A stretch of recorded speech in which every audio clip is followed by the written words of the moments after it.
Bon, petite vidéo pour Monsieur Philippe. Voilà, donc la moto, comme je vous disais, j'ai roulé un petit peu sur les chemins de terre, histoire de la tester un peu, mais ça reste des chemins de terre. On peut pas monter en vitesse, hein, et puis j'ai pas les papiers non plus encore. Donc, je vous disais que j'avais une palanquée de plomb de 13 de souvenirs, donc on va les compter. 3 et 5, 8 et 4, 13. Vous voyez, hein, c'est pas moi qui les ai mis, ils sont là, ils sont scotchés avec un double face, scotch de double face de vitrier assez épais. Donc 5 grammes, 10 grammes, 5 grammes, 20 grammes, 30, 40, 50, 60, 70, 80. Et 80, on a 90 grammes d'ajustement sur une roue neuve. Même mes roues de voiture, qui pour certaines des roues tôles ont buté dans des trottoirs ou roulé sur des gros cailloux dans les champs, n'en ont pas autant. Vraiment. Donc voilà, je vous raconte pas de bêtises. Je vous raconte pas de bêtises. Donc c'est vrai que pour une moto neuve, ça présente quand même un défaut de voir autant de plomb d'équilibrage et une moto sur sa béquille centrale qui a envie de sauter, sauter sur place dès qu'on met un petit peu d'accélérateur dans le vide.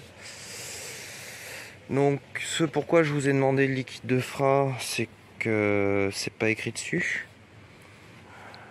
Et on est un petit peu faible en termes de niveau de liquide. Mais sinon, s'il n'y avait pas cette histoire d'équilibrage de roue arrière, j'aurais rien à dire. Peut-être si, un truc qui concerne les freins. C'est que normalement ici, on a le frein arrière, et ici on a le frein avant. Donc là très bien, on pilote l'étrier droit du frein avant. Par contre avec cette poignée là, on commande l'étrier gauche du frein avant et l'étrier arrière. Ce qui n'aurait pas été, mais ça c'est pas de votre faute, hein, je dis ça au constructeur.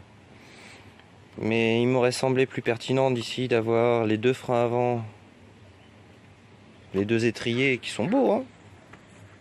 Ils sont beaux, hein. Pour une petite 125, des étriers de frein pareil, ça fait plaisir. Mais au niveau du répartiteur, il aurait peut-être été bien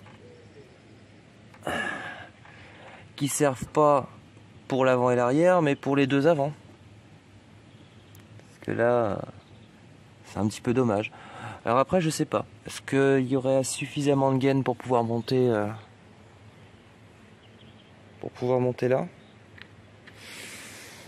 Bon, pour l'instant, je la laisse d'origine. On verra une fois que tout sera carré.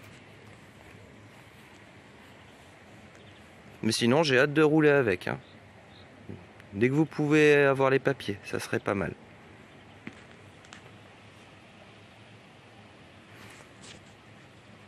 Bon, pendant que je suis là-dessus, je vais continuer un petit peu. Donc, bon, vous avez le compteur.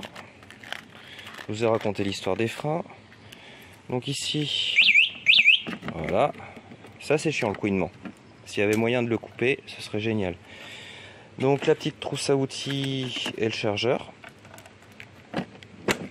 Voilà. Le chargeur, qui est correct niveau longueur de fil. Donc vous avez la prise de charge ici, impeccable. Donc c'est vrai que à terme je me demande si je vais pas intégrer directement le chargeur sous la selle et de mettre une prise secteur ici à la place pour avoir quelque chose d'un petit peu plus standard à brancher que d'avoir le chargeur à côté. Je me pose la question. S'il se trouve que sous la selle, il va me falloir mes deux mains. Sous la selle, on a un peu de place. C'est-à-dire qu'à mon avis, il logerait parfaitement ici. En bougeant celui-là, là, le queener, en le mettant un petit peu ailleurs. Puis très honnêtement, je sais pas s'il fait que queener, mais... Ou s'il a un autre intérêt, c'est qu'il y a un peu beaucoup de fil dessus pour faire juste... Je le déporterai bien par là, par exemple. Pour pouvoir mettre le chargeur ici directement. Donc là, on a le coupe-circuit. Mais au vu de la taille des câbles, c'est pas étonnant d'avoir du matériel comme ça. Ou alors, là, ici, sous le réservoir, on a une partie vide ici. Juste au-dessus de la batterie. Ça peut peut-être être une bonne idée. Enfin bon, je pense que vous êtes plus sur la sortie de la prochaine qui fera 10 000 watts. Mais bon voilà, à part cette histoire de vibration à la roue arrière, et donc le problème qui est que les mécaniciens moto standards qu'on peut trouver comme Daffy ou autres ne peuvent pas équilibrer ce genre de roue. Donc ça c'est un autre point à voir. Un autre point à voir. Donc ce genre de roue, pour l'équilibrer le jour du changement de pneu, la question se pose. Ah si, vous me parliez d'autre chose, de l'amortisseur arrière. Bah écoutez, moi j'ai absolument rien à y dire. Il est pas gras, j'ai pas de fuite. Je vais y passer les mains. J'ai pas de fuite, j'ai roulé avec. Vous voyez, les mains un peu poussiéreuses, mais sèches. Hein. Sèches, il n'y a pas de souci. Il breloque pas. Non, j'ai pas... Donc, le cil en bloc est là, le tampon de fin de course. J'aurais qu'une chose à dire si je devais parler des amortisseurs, mais bon, après tout, c'est pas... Ça me choque pas, je suis pas un vrai motard. Hein. Mais c'est vrai que les amortisseurs sont très raides. Après, est-ce qu'il y a une possibilité de pouvoir les régler? Parce que tel que c'est, je ne vois pas de graisseur ou quoi que ce soit. Alors comment est-ce qu'on règle ce genre d'amortisseur là pour lui donner un peu de souplesse lors du freinage à l'avant? D'ailleurs, c'est peut-être pour ça qu'on a un répartiteur de freinage sur l'avant-arrière. Bon. Ah oui, petite question. Pendant que je suis dans les constats. Un truc assez rigolo. Vous mettez une serrure là. Mais on a 2 vis. On peut pas l'enlever.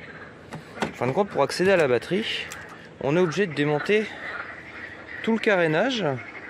Ou alors il y a quelque chose que j'ai pas compris. Alors je veux bien que vous m'éclairiez. Merci.